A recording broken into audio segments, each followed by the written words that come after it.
अस्सलाम वालेकुम। आज के इस लेक्चर में हम लोग बात करेंगे हैश फंक्शन की। थोड़ा सा मुश्किल है, उम्मीद करता हूँ कि मैं अपनी बात आपको समझा पाऊंगा। रब्बि इश्रह ली सदरी वयस्सिर ली अमरी वहलुल उक़दतम मिन लिसानी यफ़क़हू क़ौली। पिछली किस्त में हम बात कर रहे थे ट्रांजैक्शन के ऊपर कि किस तरह अब्दुल्ला और जमशेद के बीच में ट्रांजैक्शन हुई और किस तरीके से ब्लॉकचेन में उसको रिकॉर्ड किया गया। आगे बात करते हैं हैश फंक्शन के ऊपर। हैश फंक्शन आसान ज़ुबान में रियाजी का वो पेचीदा फंक्शन है जिसमें आप जो चाहें तहरीर डाल दें और जवाब में आपको एक ही साइज़ के मुख्तलिफ जवाब देगा। यानी आप कोई भी इसमें टेक्स्ट लिख दें, जवाब आपको मिसाल के तौर पे 5 कैरेक्टर का ही मिलेगा। आप इसे एक मशीन कह लें, एक ब्लैक बॉक्स कह लें। अगर इसमें हम 4 डालते हैं तो जवाब आएगा DCBEA, जैसे कि पहली लाइन में आपको नज़र आ रहा है। अब हम 26 डाल के देखते हैं तो जवाब आएगा 94C8E, यानी जवाब में हुरूफ तहज्जी के अलावा हिंसे भी शामिल हो सकते हैं। हैश फंक्शन वन वे यकतरफा फंक्शन कहलाता है। जब भी कोई इनपुट डालेंगे उसका जवाब यकसा आएगा। मसलन 4 का जवाब हमेशा DCBEA ही आएगा, मगर कोई तरीक़ाकार ऐसा नहीं कि आप जवाब से असल इनपुट तक पहुंच सकें। यानी ऐसा नहीं हो सकता कि आप DCBEA लिखें और किसी तरीके से मालूम कर सकें कि दिया जाने वाला इनपुट 4 था या नहीं। हाँ, इसकी जांच पड़ताल बहुत आसान है। अगर आपको 4 और DCBEA दोनों मालूम हो तो आप इस फंक्शन की मदद से 1 सेकंड में चेक कर सकते हैं कि इस इनपुट का आउटपुट यही आएगा कि नहीं। अब अगर मैं आपसे कहूँ कि मुझे ऐसा इनपुट बताइए जिसकी मदद से जो आउटपुट आए उसके शुरू में 3 सिफर हों, तो आप क्या करेंगे? आपको एक ऐसा हैश फंक्शन ढूंढना है कि उसमें अगर आप कोई इनपुट दें तो जो भी जवाब आए उसके शुरू में 3 मरतबा पहले सिफर आए। इसे मालूम करने का वाहिद तरीका ब्रूट फोर्स है कि आप एक के बाद एक नंबर इनपुट के तौर पर देते चले जाएं और देखें कि आउटपुट क्या है।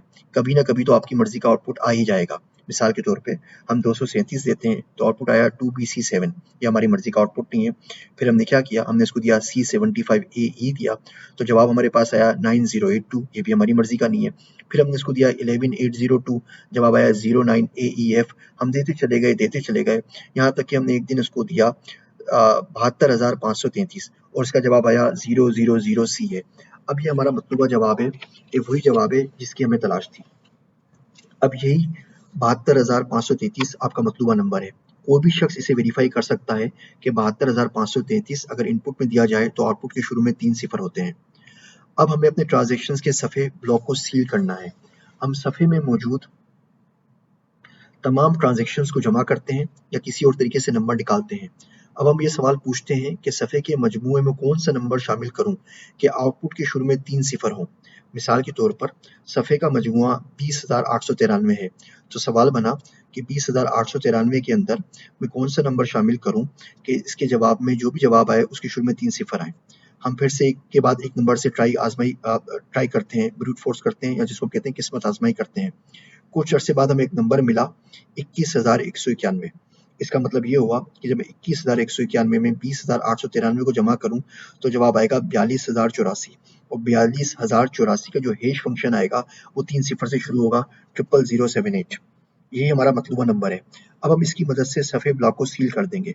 ये पूरा अमल माइनिंग कहलाता है, जिसे बिटकॉइन की तकनीकी इस्लाह में हम प्रूफ ऑफ वर्क या काम की गवाही कहते हैं। इस ब्लॉक को सील करने के साथ ही हम ब्लॉकचेन में जोड़ देते हैं।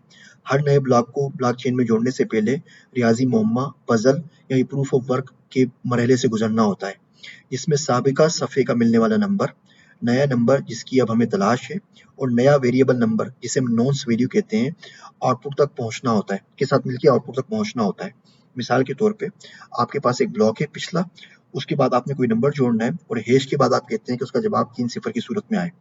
अब अगर किसी शख्स को जाली ब्लॉक शामिल करना होगा तो उसे ना सिर्फ इस मौजूदा ब्लॉक बल्कि आज तक ब्लॉकचेन में जितने ब्लॉक बन गए हैं इन सबको फिर से जोड़ना होगा और इनके रियाजी मुअम्मे को हल करना होगा। इसके लिए जब तक दुनिया में मौजूद इस नेटवर्क की 51% कुव्वत इसके पास नहीं आ जाती, ये मुमकिन नहीं है। इसे 51% अटैक कहते हैं। हर नए ब्लॉक पर माइनर्स को क्रिप्टो करेंसी इनाम में मिलती है। शुरू में 50 बिटकॉइन मिलते थे, फिर 25, आजकल 12.5 बिटकॉइन मिलते हैं। 51% पावर रखने के लिए मजीद ब्लॉक्स माइन करके रकम कमाना ज़्यादा सूदमंद होगा, बजाय इसके कि उसको पूरे निज़ाम की तबाही के ऊपर इस्तेमाल करें, जिससे किसी को कुछ नहीं मिलना और इस तरह पूरा नेटवर्क सच्चा और ईमानदार रहता है। आइए एक छोटी सी मिसाल देखते हैं। मैं आपको सिर्फ समझाने के लिए कि माइनिंग का गेम क्या है, आपसे एक सवाल पूछता हूँ कि ये बताइए कि दुनिया का वो कौन सा दारुल हुकूमत है जिसका नाम बी से शुरू होता है। तो अब आप क्लास में मुख्तलिफ लोगों से पूछते हैं और कहते हैं जो इसका सही जवाब दे देगा उसको हम मिसाल के तौर पे 50 रुपए इनाम में देंगे। एक शख्स आके बोलता है बेरूत लबनान का दारुल हुकूमत है, उसका जवाब ठीक है, उसे इनाम मिल जाएगा। कोई शख्स आके बोलता है ब्रातिस्लावा दारुल हुकूमत स्लोवाकिया का, उसका जवाब भी ठीक है, उसको इनाम मिल जाएगा। लेकिन हेश फंक्शन में ऐसे नहीं होता, हेश फंक्शन में एक वक्त में एक ही सही जवाब होता है। मिसाल के तौर पे मैं आपको बोलता हूँ मुझे किसी ऐसे दारुल हुकूमत का नाम बताइए जो एल से शुरू होता है। आप बोलें जी स्लोवानिया का दारुल हुकूमत है लुबियाना। तो एक छोटी सी मिसाल है कि हम कोई भी इस तरह का मुअम्मा सॉल्व करते हैं और जो भी रिजल्ट आएगा उसकी मदद से हम ब्लॉक को सील कर देंगे। इस लेक्चर में हमने देखा कि किस तरीके से हम ब्लॉकचेन के अंदर नोड्स को आपस में जोड़ते हैं, किस तरीके से हैश फंक्शन कैलकुलेट करते हैं, हैश फंक्शन में नॉन्स वैल्यू डालते हैं जैसे 000 है और ब्रूट फोर्स करके अपने रिजल्ट तक पहुंचते हैं। और ये ब्रूट फोर्स सारे कंप्यूटर कर रहे हैं, इसलिए आपको जीपीयू पावर चाहिए होता है। आपका कंप्यूटर ज्यादा ताकतवर है तो आप ब्रूट फोर्स ज्यादा कर सकते हैं। मिसाल के तौर पर आप एक सेकंड के अंदर 1 लाख ट्रांजेक्शन करते हैं, इसका मतलब ये हुआ आपका कंप्यूटर एक सेकंड में 1 लाख सोल्यूशन निकाल के देख सकता है कि वो आपका मतलूबा नंबर है या नहीं। मेरे पास एक छोटा सा लैपटॉप है, वो एक सेकंड के अंदर 10,000 करता है, तो मेरी स्पीड आपसे 10 गुना कम होगी। इसीलिए बड़ी बड़ी माइनिंग फैक्ट्रीज लगती है, बड़ी बड़ी माइनिंग मशीनें लगती हैं। हम अगले जो सीरीज का जो अगला कोर्स है, इस सीरीज में 10 कोर्सेज हैं। ये पहला कोर्स है इंट्रोडक्शन टू ब्लॉकचेन।